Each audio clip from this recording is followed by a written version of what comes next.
মিছা গোচৰ তৰি হাৰাশাস্তি কৰি থকা লোকসকল বৰ্তমান সাৱধান হ'ব হ'ল।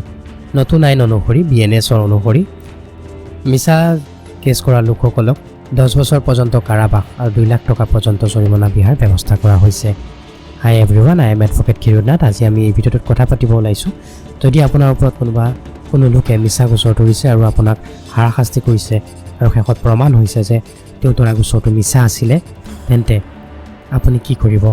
আমি হয়তো বৰ্তমান সকলোৱে গম পাইছোঁ যে আমাৰ যিকেইখন আইন আছিলে, ক্ৰিমিনেল প্ৰচিডিউৰ যিকেইখন আইন আছিলে, সেই আইনকেইখন সলনি কৰা হৈছে।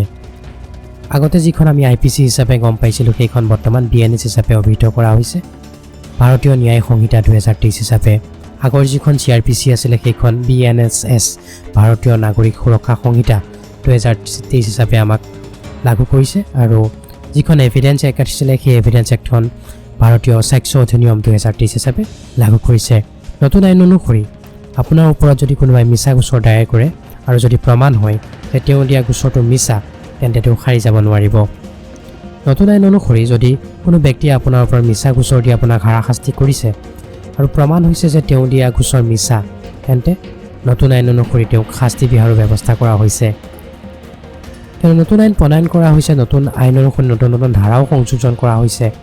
বেলেগ বেলেগ চিচুৱেশ্যনক লৈ বেলেগ বেলেগ পানিছমেণ্টৰ ব্যৱস্থা কৰা হৈছে। এতিয়া এইটো দেখা যাব যে তেওঁ আপোনাৰ ওপৰত ক'ত গোচৰ তৰিছে, থানাত নে মেজিষ্ট্ৰেটৰ সন্মুখত। যদি কোনো ব্যক্তিয়ে আপোনাৰ ওপৰত মিছা অভিযোগ আনিছে পুলিচ ষ্টেচনত, তেওঁ আপোনাৰ ওপৰত FIR দিছে, সেয়া লাগিলে হওক চুৰি কেছতেই হওক বা ৰেপ কেছতেই হওক, আৰু যদি সেই FIRখন ৰেজিষ্টাৰ হোৱাৰ পাছত ইনভেষ্টিগেটিং এজেঞ্চিয়ে ইনভেষ্টিগেশ্যন কৰি গম পাইছে যে তেওঁ আপোনাৰ ওপৰত দিয়া FIR আছিলে মিছা, তেওঁ মাত্ৰ আপোনাক হাৰাশাস্তি কৰিবৰ বাবেহে সেই এখন FIR আপোনাৰ ওপৰত মিছামিছি দিছে, তেন্তে যিজন ব্যক্তিয়ে আপোনাৰ ওপৰত মিছা গোচৰ তৰিছিল তেওঁৰ ওপৰত ছেকশ্যন 217 অফ BNSত এটা গোচৰ ৰুজু হ'ব। ছেকশ্যন 217ত পানিছমেণ্টৰ বিষয়ে কোৱা হৈছে। যদি কোনো এজন ব্যক্তিয়ে আপোনাৰ ওপৰত মিছা গোচৰ তৰিছে, তেন্তে তেওঁৰ পানিছমেণ্ট 1 বছৰ পৰ্যন্ত জেল বা 10,000 পৰ্যন্ত জৰিমনা বা দুয়োটাই হ'ব পাৰে।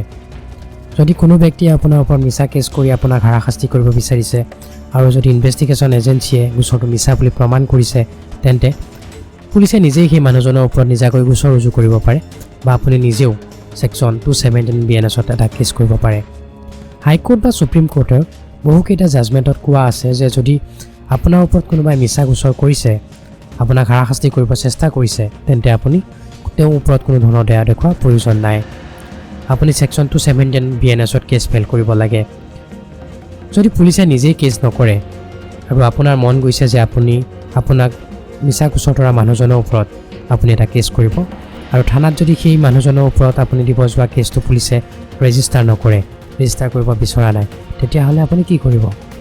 যদি পুলিচে আপোনাৰ কেছটো ল'ব মানা কৰি আছে, তেন্তে আপুনি SP অফিচত গৈ সেই মানুহজনৰ ওপৰত কেছ ফাইল কৰিব পাৰে আণ্ডাৰ ছেকশ্যন 217 অফ BNSত। যদি আপোনাৰ ওপৰত কোনো ব্যক্তিয়ে লোকে মিছা অভিযোগ আনিছে, সেয়া পুলিচ ষ্টেচনত দিয়া নাই, FIR দিয়া নাই, তেওঁ কৰিছে ক'ত? পাব্লিক প্লেচত মিছা অভিযোগ আনিছে বা ৰাস্তাৰ ঘাটতে আপোনাক মিছা অভিযোগ আনিছে বা কোনো তৃতীয়জন ব্যক্তিৰ ওচৰত আপোনাৰ বদনাম আনিছে, তেতিয়া আপুনি কি কৰিব? তেতিয়া আপুনি সেই মানুহজনৰ ওপৰত মানহানি গোচৰ কৰিব পাৰে। ছেকশ্যন 356 অফ BNSে মানহানিৰ বিষয়ে কৈছে, ডিফেমেশ্যনৰ বিষয়ে কোৱা হৈছে। যদি কোনো ব্যক্তিয়ে আপোনাৰ বিৰুদ্ধে কোনো অন্য ব্যক্তিৰ আগত ৰাস্তাৰ মানুহৰ আগত বা কোনো পাব্লিক প্লেচত বা ধৰি লওক ছ'চিয়েল মিডিয়াত আপোনাৰ বিষয়ে মিছা অভিযোগ আনিছে, তেন্তে আপুনি তেওঁৰ ওপৰত ডিফেমেশ্যনৰ কেছ কৰিব পাৰে। মানহানি কেছ আপুনি 2 প্ৰকাৰে কৰিব পাৰে। এটা হৈছে যে তেওঁক জেলত পঠাবৰ কাৰণে ক্ৰিমিনেল কেছ আণ্ডাৰ ছেকশ্যন 356 BNSত কৰিব পাৰে। দ্বিতীয়টো হৈছে টকা বিচাৰি কম্পেনচেশ্যন বিচাৰি আপুনি চিভিল কেছ কৰিব পাৰে। কিন্তু আপুনি হয়তো দুইটা কেছ আপুনি কৰিব নোৱাৰিব, যিকোনো এটাহে আপুনি কেছ ফাইল কৰিব পাৰিব। চিভিল বা ক্ৰিমিনেল যিকোনো এটাত তেওঁক আপুনি জেলত পঠাবৰ বাবে মানহানি গোচৰ কৰিব পাৰে বা কম্পেনচেশ্যন বিচাৰি চিভিল কেছ কৰিব পাৰে। আইনে কয় যে এটা অপৰাধৰ বাবে এজন মানুহক ওপৰত আপুনি এটাই কেছ কৰিব পাৰিব। মানহানি কেছত বৰ্তমান 2 বছৰ পৰ্যন্ত কাৰাবাস বা জৰিমনা বিহাৰ ব্যৱস্থা আছে, বা বৰ্তমান BNSত নতুন এটা পানিছমেণ্ট দিব পাৰে, সেইটো হৈছে কমিউনিটি ছাৰ্ভিচ, সমাজ সেৱা কৰা। ধৰি লওক মন্দিৰত গৈ 3 দিন মন্দিৰৰ চাফ চাফাই আদিৰ দৰে কামত তেওঁক লগাব পাৰে। আৰু আপুনি যদি বিচাৰিছে যে মোক কম্পেনচেশ্যন লাগিব, মোৰ ওপৰত মানহানি হৈছে, মোৰ ক্ষতি হৈছে, তেন্তে আপুনি কম্পেনচেশ্যনৰ কাৰণে চিভিল কেছ কৰিব পাৰে।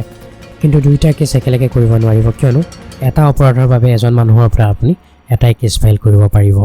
যদি কোৰ্টত মিছা গোচৰ হয় তেতিয়া আপুনি কি কৰিব যদি পুলিচ ষ্টেচনত কোনো ব্যক্তিয়ে আপোনাৰ ওপৰত মিছা অভিযোগ আনিছিল মিছা গোচৰ তৰিছিল আৰু আপুনিও তেওঁ অভিযোগক মিছা বুলি পুলিচৰ আগত সকলো তথ্য দিলে কিন্তু পুলিচে আপোনাৰ কথা নেমানিলে আৰু কেছটো চাৰ্জশিট কৰি কোৰ্টত ট্ৰায়েলৰ কাৰণে পঠাই দিলে আৰু ট্ৰায়েল হোৱাৰ পাছত আপুনি নিৰ্দোষী ঘোষণা হ'ল তেতিয়া আপুনি কি কৰিব যিখন কোৰ্টত আপোনাৰ কেছটো ট্ৰায়েল চলিছিলে আৰু আপোনাক নিৰ্দোষী বুলি ৰায় প্ৰদান কৰিলে যিখন কোৰ্টে সেই কোৰ্টখনতে আপুনি সেই মানুহজনৰ ওপৰত সেই ব্যক্তিজনৰ ওপৰত এটা কেছ ফাইল কৰিব পাৰে যে যিহেতু আপোনাৰ ওপৰত এটা মিছা গোচৰ তৰিছিল আৰু সেই গোচৰ মিছা বুলি আপোনাৰ 3-4 বছৰ হাৰাশাস্তি খালে আপুনি হাৰাশাস্তি পালে সেয়েহে আপুনি তেওঁৰ ওপৰত কেছ ফাইল কৰিব পাৰিব তেন্তে আপুনি সেকশন 248 অফ বিএনএছত এটা গোচৰ তৰিব পাৰিব সেকশন 248 বিএনএছ অনুসৰি যদি কোনো ব্যক্তিয়ে আপোনাৰ ওপৰত মিছা অভিযোগ লগাইছে মিছা গোচৰ তৰিছে তেন্তে তেওঁক 5 বছৰ পৰ্যন্ত কাৰাবাস বা 2 লাখ টকা পৰ্যন্ত জৰিমনা হ'ব পাৰে